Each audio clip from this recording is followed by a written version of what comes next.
Esta semana en Parroquias de Galicia viaxaremos ata o Paraíso do Turismo, un dos lugares máis concurridos no verán da nosa comunidade, isto é, Baiona. Estaremos concretamente en Santa Cristina da Ramallosa, unha pequena zona costeira que conta cunhas maravillosas praias que fan as delicias de grandes e pequenos. Pasearemos polas principais rúas desta zona e estaremos ademais co párroco encargado deste lugar, don Ignacio, un sacerdote ameno cun gran sentido de humor e unha máis grande aínda vocación. Con el visitaremos a igrexa de Santa Cristina da Ramallosa e coñeceremos a casa de retiros espirituais que acaba de restaurar. Cun tempo máis anubrado chegaremos ata Meis, na provincia de Pontevedra, terra de viño e muiños. Visitaremos o mosteiro de Armenteira, coñeceremos a don Xosé Luís, o párroco encargado de varias parroquias desta zona, estaremos con varios catequistas, os encargados de Cáritas e varios matrimonios que selaron o seu amor nestas parroquias.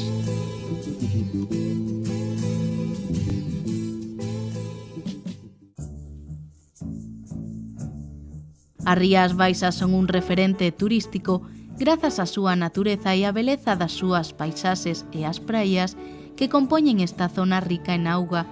Precisamente dentro desta beleza paisaxística atopamos o concello de Baiona. Esta preciosa vila mariñeira está situada ao sur de Galicia, en pleno corazón das Rías Baixas e a medio camiño entre Vigo e Portugal.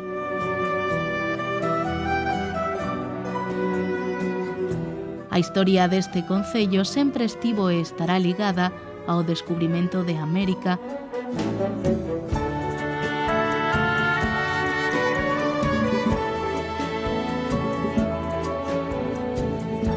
Este concello está formado polas parroquias de Baña, Baredo, Belesar e Santa Cristina da Ramallosa, e precisamente esta última na que faremos hoxe o noso percorrido. Bañando as terras desta parroquia, discorre ata a súa desembocadura na ría de Baiona o río Miñor. Santa Cristina da Ramallosa, rica en natureza e augas, sorprende aos visitantes cunhas vistas e unha paraxe capaz de seducir e enamorar. Zona costeira e mariñeira, en cada detalle desta parroquia podemos apreciar a beleza que o mar deixa a cada paso.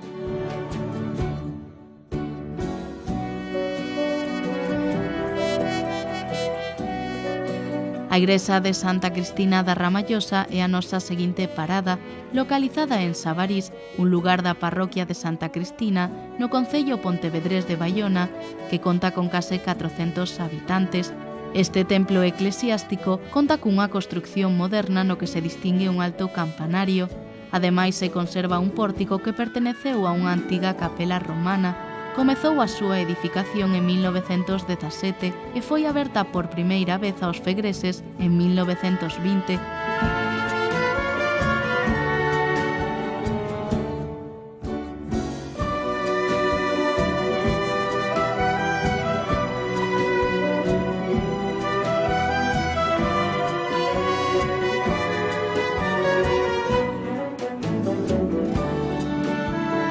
É precisamente neste belo pobo onde queremos que coñezan a don Ignacio, o sacerdote encargado desta parroquia dende fai case 4 anos.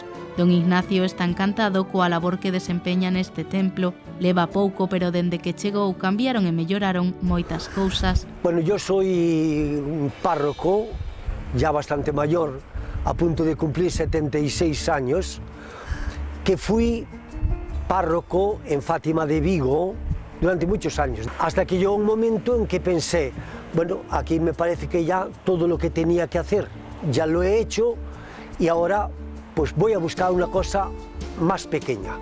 Y entonces ya le pedí al obispo, le pedí al señor obispo que me diese una parroquia pequeñita. Y cuando se lo dije, me dijo, no hombre, no, por favor, tú allí con la actividad que tienes te morirás de asco. Así me lo dijo. Y entonces me mandó para aquí. Me mandó para aquí y aquí estoy. Y aquí estoy. Esta es una parroquia bellísima, de las más hermosas de la diócesis. Santa Cristina é a patroa encargada de velar polo benestar de todos os veciños e fegreses desta parroquia. Este templo conta ademais cunha radio a través da cal se retransmite a Santa Misa. Don Ignacio é un párroco cercano, tranquilo, ameno, aínda que algo tímido, pero sobre todo é un home xeneroso e preocupado polos demais. Amante da boa lectura e apaixoado polas letras, leva escritos xa 17 libros. A súa vocación non apareceu con contagotas, senón como a que din dun día para outro. Fui varias veces a Brasil, pero mis padres tenían también negocios allá y todo esto. Y fue por la noche un sueño en que yo vi una cantidad de cosas y tal. Al día siguiente tomé la decisión. Un sono que sempre gardará para él. Ya ese sí que ya no. Decía Calderón que toda la vida es sueño y los sueños, sueños son. Moitos quedaron sorprendidos ante esta decisión. Don Ignacio contou sempre cunha gran familia. Todos eles foron indispensables no camiño que foi percorrendo nestes anos que leva como sacerdote. La primera reacción fue decir, tal como era yo, no estaba mal de la cabeza. Me imagino que mis padres y mis hermanos, somos 12 hermanos. 12 hermanos, algunos ahora ya han fallecido, pero en realidad, de verdad, somos 12, todos están casados, todos tienen hijos. Mis padres cuando murieron tenían 40 nietos, 40 nietos. Yo me acuerdo en mi casa, teníamos una casa muy grande, un chalet muy grande, con jardín, que cuando iban muchos, no todos, pero podían juntarse 20 niños un domingo, todos los domingos. Entonces ya estaba previsto que había 2 tandas de comida. Una primero comían los niños, se marchaban para el jardín a jugar y mientras tanto, después comíamos los mayores. Y mis padres y mis hermanos y la gente que me conocía, al principio estaban así dudosos. Bueno, a ver si es verdad, no es verdad, tal. Pero luego quedaron encantadísimos, encantadísimos, todo el mundo quedó encantado. Don Ignacio estudou no Seminario Maior de Vigo, onde pasou, como a él mesmo dice, os mellores anos da súa vida. Daquela época garda grandes anécdotas e centos de recordos. Por decir una tontería, bueno, en su momento, pero hacíamos obras de teatro. Normalmente los personajes eran hombres, pero no sé por qué alguien consiguió que había un personaje de mujer y tuve que hacerlo yo, vestido con las ropas de mi madre. Pues yo creo que no tuve así momentos duros, quizá porque el Señor me ha visto siempre muy débil, nunca me ha dado ninguna carga especial que yo no pudiese llevar o que no pudiese olvidar ya al día siguiente. Decía un poeta que lo nuestro es ser para todos sonrisa y guardarme mi dolor. De aquel neno que un día con 24 anos entrou no seminario queda moito. De aquel chico, pues queda muchas cosas, quedan muchas cosas porque hay una identidad que no se pierde a lo largo de la historia, es el propio yo que va creciendo y todo esto. De aquel seminarista, pues queda el agradecimiento para los que fueron superiores míos, mis profesores, a los que le agradezco que me hayan iniciado en tantísimas cosas. Por ejemplo, yo en el seminario pues tuve profesores que pertenecían al Opus Dei. Bueno, pues el trato con ellos me hicieron a mí que cuando yo era seminarista, antes de ser cura, cuando me hice diácono, pues porque era según lo que estaba establecido así, antes no se podía, pues cuando hice diácono yo pedí la admisión en el Opus Dei y continúo desde hace casi 50 años. Este sacerdote que vive a vocación dunha maneira admirable é un gran devoto dende neno da Virxe de Fátima. Por iso, en canto chegou a esta parroquia, non dubidou en poñer unha imaxe desta Virxe e introducir ademais unha novena adicada exclusivamente a ela. A Nuestra Señora de Fátima, Nuestra Señora de Fátima, pues surgió por eso, porque yo ya era de allí, de mi casa, mi familia pertenecía a Fátima y allí viví siempre y fue la devoción que más he vivido. Y una vez que llegué aquí no había ninguna imagen de la Virgen de Fátima en la iglesia. Y entonces ya por la vía rápida compramos una imagen y la pusimos en la iglesia. Y la novena, que yo la había hecho, todas las novenas las hice yo. Y entonces la misma que hacíamos allá, ya la introduje aquí, de tal manera, poder verlo en la hoja del valle, que ya es aquí, pienso que es la primera devoción mariana de aquí, de la parroquia de Santa Cristina, es la devoción a Fátima. A súa devoción pola Virxe de Fátima e a historia da parroquia de Santa Cristina da Ramallosa gardan unha gran relación que para don Ignacio é moi importante.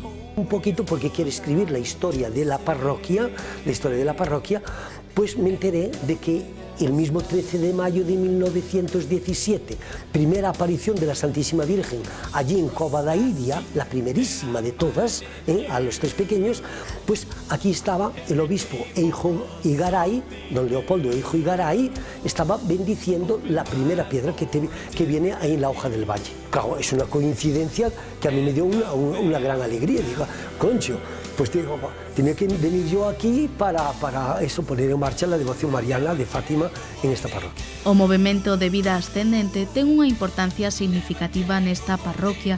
Reúnense de maneira semanal e xuntos len e comentan o Evanxeo. Este movemento de persoas maiores e xubiladas busca sempre axudar a quen o necesita. Ángeles Copena, veciña de Sabarís e presidenta deste movemento nesta zona, pasou a formar parte desta institución fai 12 anos, como ocorre moitas veces na vida por casualidade. Agora está encantada. Tú a Dios no lo ves. No lo ves. Existe, pero no lo ves. Pero si crees en Cristo, Cristo dijo, ¿cuándo me diste de comer? Cuando se lo diste a otro que está a tu lado y que le hace falta. Y en eso es en lo que yo creo.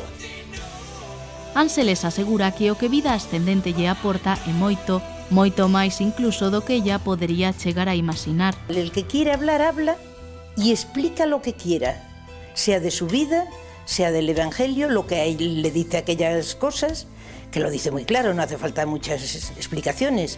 Y cuando otra niña también se quedó sin marido y se quedó sin nada, me hizo una poesía y dijo que esto le valía. Y ya estoy pagada.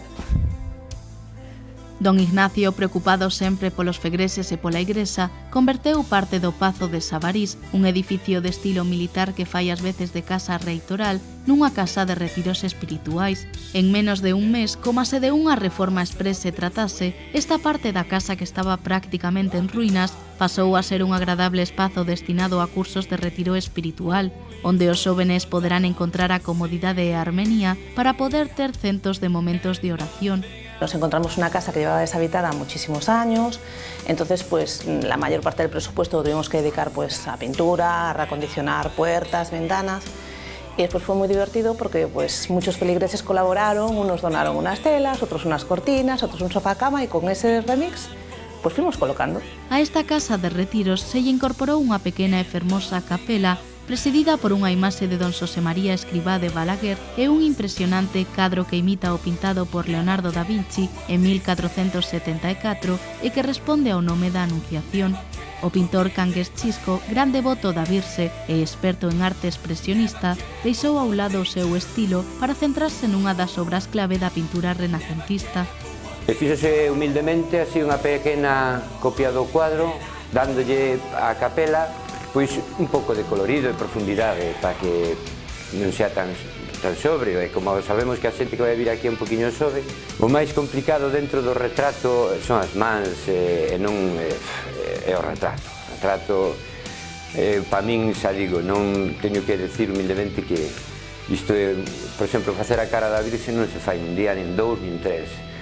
Para chegar a conseguir os volúmenes e as formas, isto ten que ser traballado pois un par de meses. No, bueno, yo quiero agradecer a este detalle que habéis tenido con la parroquia de Santa Cristina. Bueno, pues de verdad, es todo acorde, de todo corazón os lo agradezco. Y que, ¿cómo puedo pagaros yo a vosotros? Como puede pagar un cura.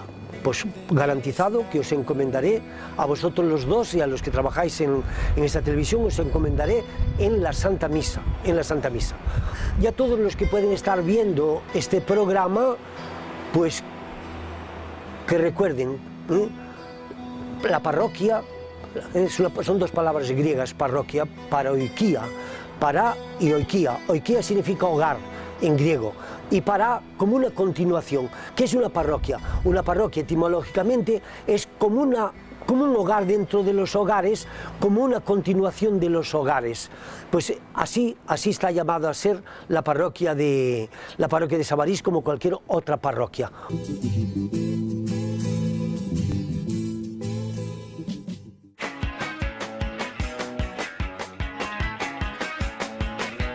A segunda das nosas paradas de hoxe lévanos cun tempo nubrado e moi chuvioso ata o municipio pontevedrés de Meis, situado en pleno corazón da comarca do Salnés.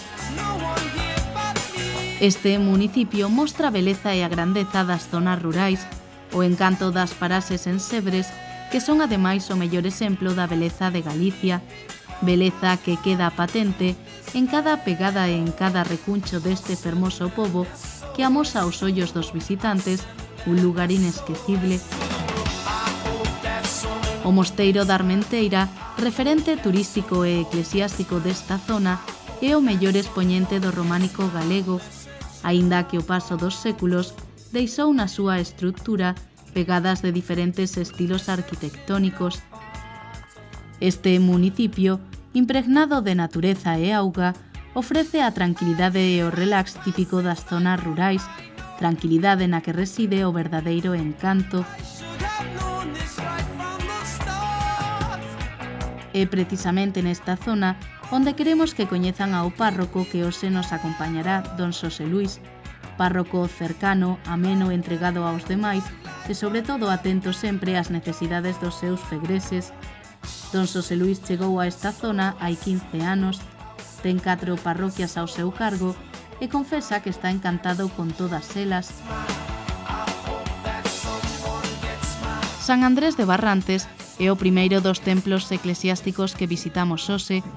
Esta igrexa, que data de principios do século XIII, que se encontra ademais localizada nun entorno completamente rural, sufriu ao longo dos séculos numerosas modificacións. Ampliouse o seu tamaño e os teitos pasaron de ser de madeira a cemento para evitar as humidades.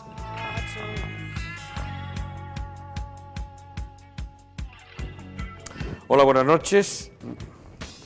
Me llamo José Luis, soy párroco de esta parroquia de Barrantes desde hace 10 años.